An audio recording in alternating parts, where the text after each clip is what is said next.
예수를 같은 이름 주시네.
오늘 주시는 주님의 말씀은 마태복음 13장 10절부터 18절까지 말씀입니다.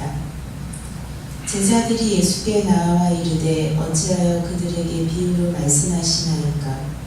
대답하여 이르시되 천국의 비밀을 아는 것이 너희에게는 허락되었으나 그들에게는 아니되었나니 무릇 있는 자는 받아 넉넉하게 되되 없는 자는 그 있는 것도 빼앗기리라. 그러므로 내가 그들에게 비유로 말하는 것은 그들이 보아도 보지 못하며 들어도 듣지 못하며 깨닫지 못함이니라. 이사야의 예언이 그들에게 이루어졌으니 이르시되 너희가 듣기는 들어도 깨닫지 못할 것이요 보기는 보아도 알지 못하리라. 이 백성들의 마음이 완악하여져서 그 귀는 듣기에 둔하고 눈은 감았으니 이는 눈으로 보고 귀로 듣고 마음으로 깨달아 돌이켜 내게 고침을 받을까 두려워함이라 하였느니라. 그러나 너희는 눈은 봄으로 너희 귀는 들음으로 복이 있도다. 내가 진실로 너희에게 이르노니 많은 선지자와 의인이 너희가 보는 것들을 보고자 하여도 보지 못하였고 너희가 듣는 것들을 듣고자 하여도 듣지 못하였느니라. 그런즉 씨 뿌리는 비유를 들으라. 이해라는 말은 단어로 아시죠? 이해. 사전을 찾아보면 사리를 분별하여 해석함, 깨달아 암 또는 잘 알아서 받아들임이라는 뜻이 있습니다. 영어로는 어떻게 말할까요? 아주 중학교 때 처음 배운 단어죠. understand가 바로 이 이해라는 단어입니다.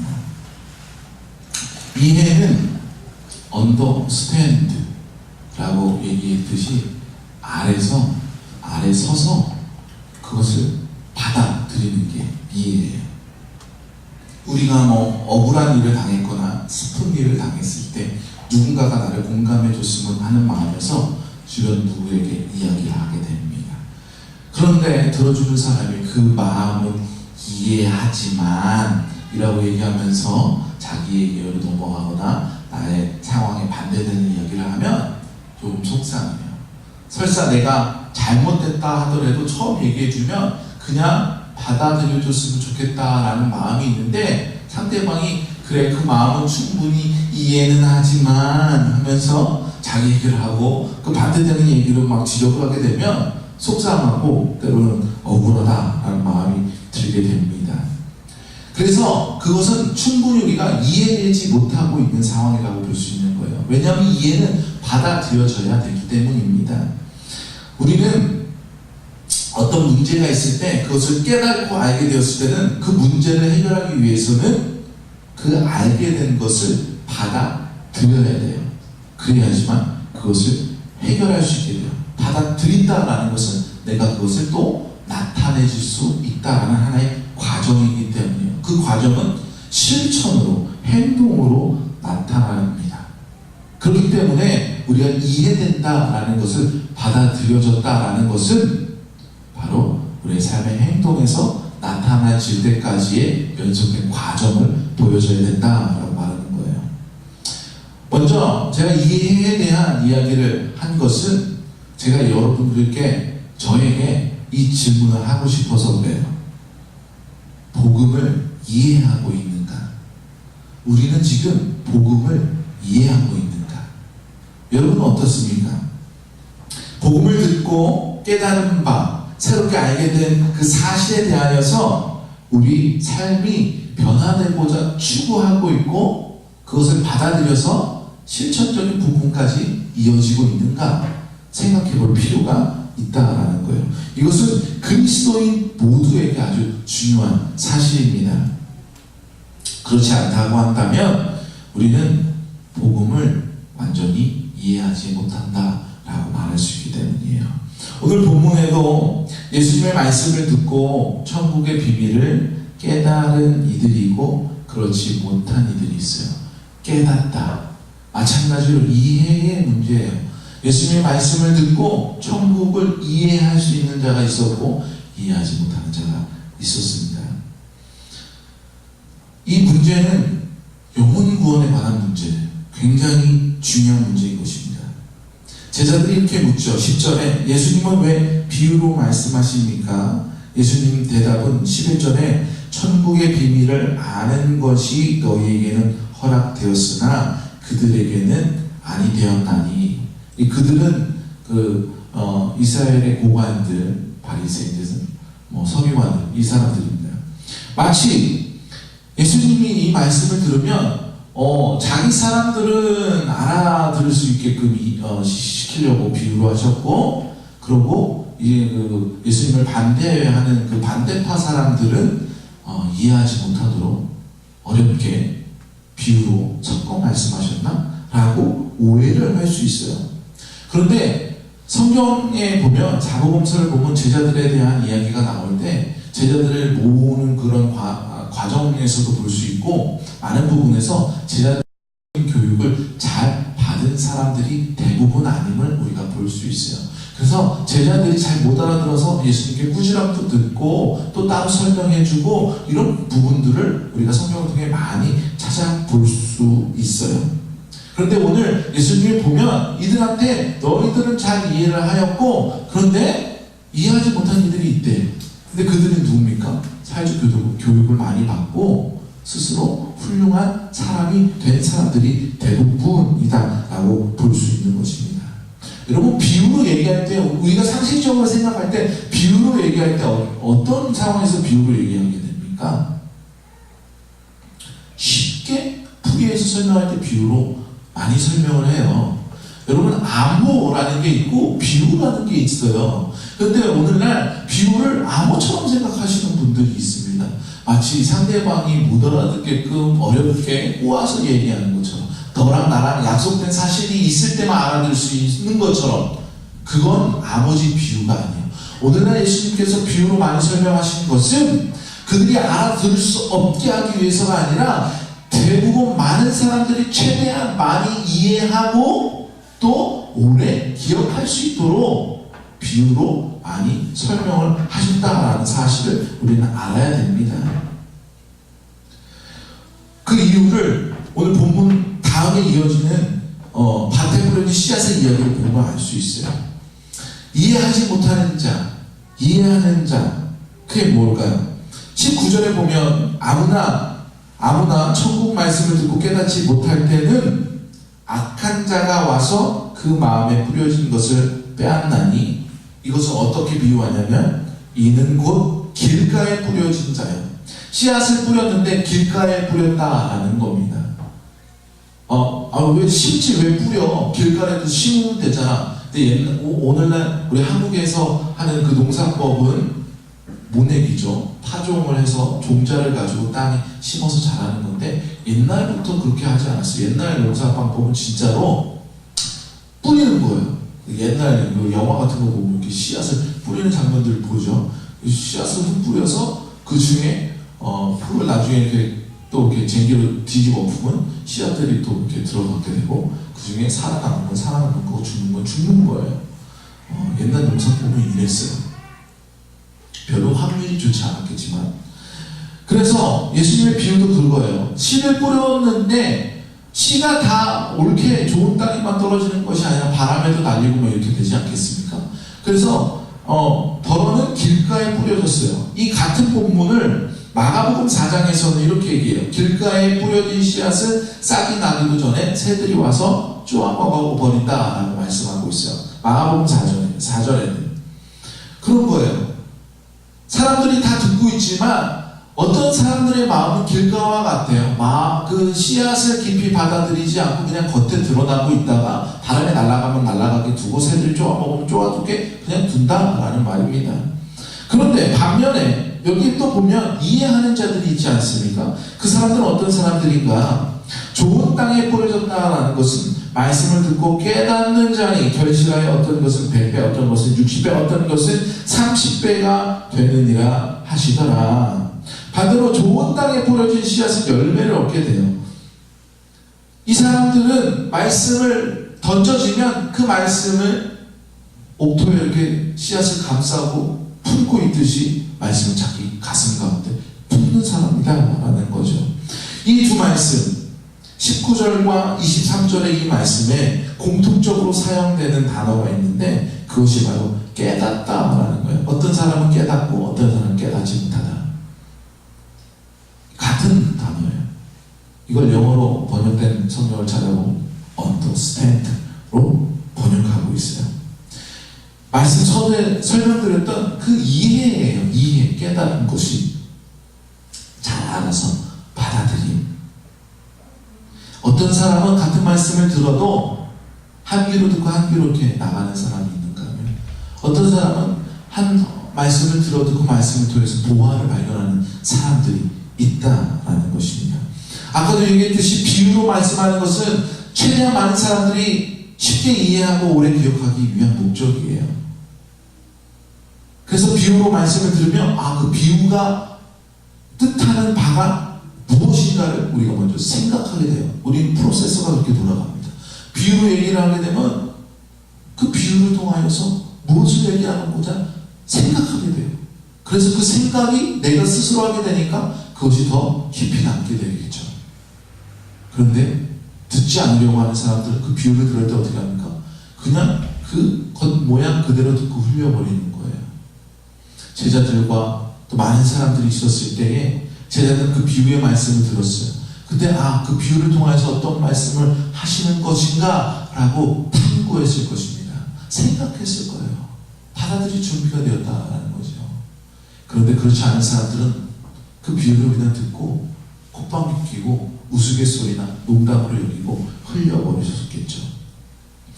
이렇게 예수님께서 비유로 말씀하셨음에도 불구하고 이해하지 못하는 사람들은 예수님께서 비유 얘기에서 이해를 못했다기보다는 스스로가 그 말씀을 받아들이기를 거부했다라고 보는 것이 맞다라는 것입니다.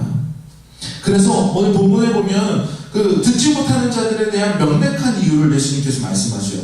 15절 말씀을 볼까요? 이 백성들의 마음이 완악하여져서 첫 번째는 이거예요. 그 백성들의 마음이 완악해졌다는 거예요. 길가와 같이 딱딱해져서 씨앗이 들어가지 않는다는 거예요. 그 귀는 듣기에 둔하였고 눈은 감았으니 이는 눈으로 보고 귀로 듣고 마음으로 깨달아 돌이켜 내게 고침받을까 두려워함이라. 두 번째는 고침받을까 두려워함이라 하였느니라. 눈으로 보고 귀로 듣고 하였어도 마음으로 받아들이지 않으면, 이해하지 않으면 그것은 우리 삶에 나타날 수가 없어요. 깨닫지 못하는 이들은 고침받을까 두려워했다라고 말씀하고 있어요.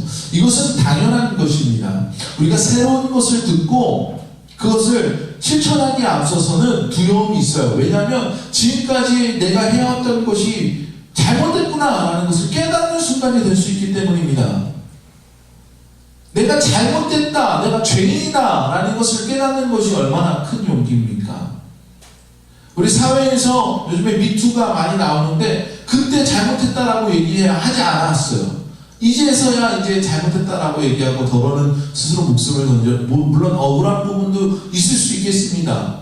그러나 자기가 잘못한 것을 밝히고 그것을 내려놓는 것이 얼마나 무서우고 두려운 일인지 우리는 너무나 잘 알고 있어요. 여러분들도 이런 경험이 있는지 모르겠습니다. 내 스스로 잘못했다라는 것을 인정하는 것이 어려운 일이에요. 내가 잘못하진 않았어도 내 삶의 방식과 내 방향을 어느 날 갑자기 바꾼다라는 것 마찬가지로 두려운 일이에요. 그래서 우리는 이거를 챌린지라고 하죠. 도전. 교회에서 많이 얘기하잖아요. 우리 도전받았어. 그 바로 도전이에요. 우리가 복음을 듣고 이해를 했으면 우리는 도전받아야 돼요. 이것은 안 믿는 사람들이 갑자기 복음을 듣고 믿음이 생겼을 때에 그때뿐만 아니라 지금 이 자리에 앉아 계신 모든 여러분들, 저도 마찬가지로 해당되는 말입니다. 오늘도 듣고 복음을 듣고 깨달음이 있으면 우리가 또 그 복음에 의해서 이해를 하고 받아들이고 우리 삶에 변화가 일어나야 돼요. 마찬가지로 많은 그리스도인들이 그 말씀을 듣고 복음을 실천하는 데 있어서 여전히 두려움을 느끼고 있다는 거예요. 우리가 복음을 들을 확률은 믿지 않는 사람들보다 믿는 사람들이 훨씬 많다는 것은 다 아는 사실이에요. 그럼에도 불구하고 이 땅에 열매들이 많이 맺혀지지 않는 것은 많은 그리스도인들이 여전히 그 두려운 마음을 가지고 있다는 증거일 것입니다. 그래서 오늘 말씀을 보니까 옥토에 뿌려진 씨앗들은 어떻게 돼요? 100배, 60배, 30배, 10배의 열매를 얻게 된다라고 말씀하고 있어요. 우리가 옥토였으면 우리 가운데 열매를 얻어가는 과정이 있어야 된다라고 오늘 본문을 통해 볼 수 있는 것입니다. 그렇다면 우리의 삶에 열매를 얻지 못한 그리스도인이라면 여전히 우리에게는 그 이해의 문제가 있다 하는 것입니다. 다시 한번 묻겠습니다. 여러분은 정말로 복음을 이해하고 있습니까? 우리가 말씀을 듣다 보면 축복의 말씀, 은혜의 말씀 들을 땐 좋다가 찔리는 말씀들이 있잖아요. 이 말씀을 가지고 다른 목사님들과 이렇게 나눔을 할 때 이야기를 했는데 어떤 교회는 그런 분이 계시다고 그러더라고요. 어떤 말씀을 하면 예배 후에 목사님 찾아와서 그 말 나들으라고 한 얘기냐고. 물론 성도를 들으라고 목사님이 말씀하셨겠지만 그 사람만 가지고 목사님이 그 예배 시간 한 시간을 그렇게 준비했겠어요? 다 모든 말씀이 다 우리가 들어야 될 말씀 아니겠습니까? 말씀을 듣고 찔림이 있었다면 그게 맞는 거예요. 말씀을 듣고 찔림이 있는 게 정상입니다. 그러고 그 다음에 어떻게 돼요? 그 찔림을 가지고 목사님 이거 지금 나 들으라고 하는 얘기예요? 할 것이 아니라 그 다음에는 우리의 삶이 변화해가는 과정을 밟아야 된다라는 것입니다. 여전히 우리 삶에 그렇게 변화되지 못한 안타까움들이 있어요. 그런데 다행인 것이 있어요. 거기 제자들 아닌 사람들을 하고 있는데 예수님 말씀하실 때 굉장히 이분법적으로 깨달은 사람이 있고 깨닫지 못한 사람들이 있다고 말씀했는데 제자들이 그 깨닫는 사람 쪽에 속한 것이 명명백백합니다. 그런데 정말로 제자들이 그 당시에 깨달았는가? 깨닫지 못하였다라는 거예요. 그러면 예수님이 누굴 들어서 너희들은 참 복되다라고 말씀하셨을까? 11절에 보면 그러나 너희는 눈으로 봄으로 너희 귀는 들음으로 복이 있도다라고 말씀하고 있어요. 다른 이들도 봤고 다른 이들도 들었잖아요. 근데 제자들도 다른 사람들이 이해 못하는 거 제자들도 여전히 이해를 못하고 있어요. 그래서 예수님이 18절에서 뭐라고 말씀하십니까? 씨 뿌리는 비유를 이제 한번 들어볼래? 또 설명하는 거 아니겠어요? 근데 차이는 그게 있었어요.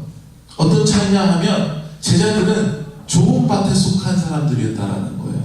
여러분, 이 말은 뭐냐면 지금 우리가 이해가 안 될 수 있어요. 지금 우리의 삶에서 복음이 막 비처럼 쏟아져 나오고 막 우리의 삶에 광명이 비춰지고 막 벼다가 터져 나오지 않을 수도 있다라는 얘기예요. 왜냐하면 씨앗을 지금 심었을 때 바로 쭉 하고 제컷 콩나물처럼 다음날 눈 떠봤더니 하늘 구름까지 뚫도록 이렇게 기둥이 자라, 그런 일은 없다라는 거예요. 씨앗이 싹이 나야 되고 햇빛을 받고 바람을 받고 떡잎이 떨어지고 상처가 나고 또 자라나고 그런 과정을 통해서 열매를 맺게 되는 거죠. 우리가 그 과정 가운데 있을 수 있다는 거예요. 우리가 지금 좋은 밭이라면, 우리가 들으려고 하는 사람이라면, 우리가 보려고 하는 사람이라면, 우리 가운데 심겨진 그 씨앗이 길가가 아니고 옥토라면 날아가거나 새들이 쪼아먹지 않고 남아있다면 그 말씀을 우리하면서 양육되어져서 기용되어져서 성령님께서 말씀하실 때 어느 순간 우리가 열매를 맺게 된다라는 것입니다. 그래서 예수님께서 듣기를 원하고 보기를 원하고 눈으로 봄으로 귀로 들음으로 복이 있다라고 말씀하신 거예요. 그런데 여기에 또 한 가지 더 말씀하시는 것이 있어요. 이전에 어떤 사람들은 듣지도 못하고 보지도 못했다라는 얘기를 해요. 이전의 사람들은 어떤 사람들입니까?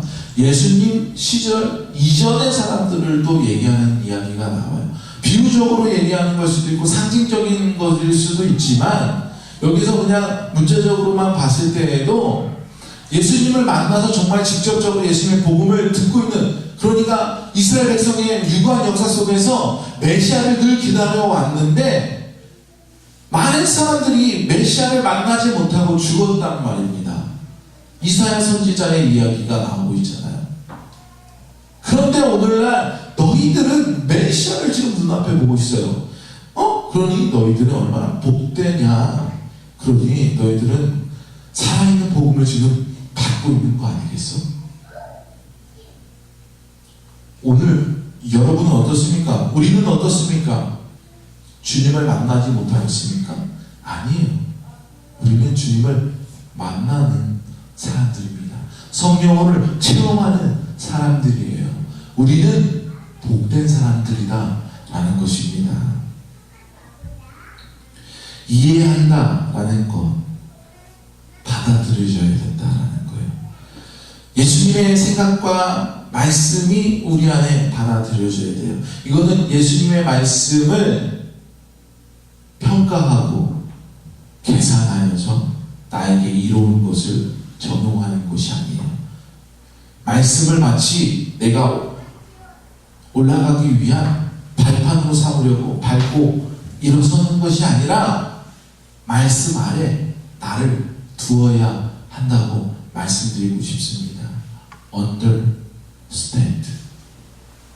그 아래 서 있는 우리가 돼야 될 줄로 믿습니다. 들어야 합니다. 봐야 합니다.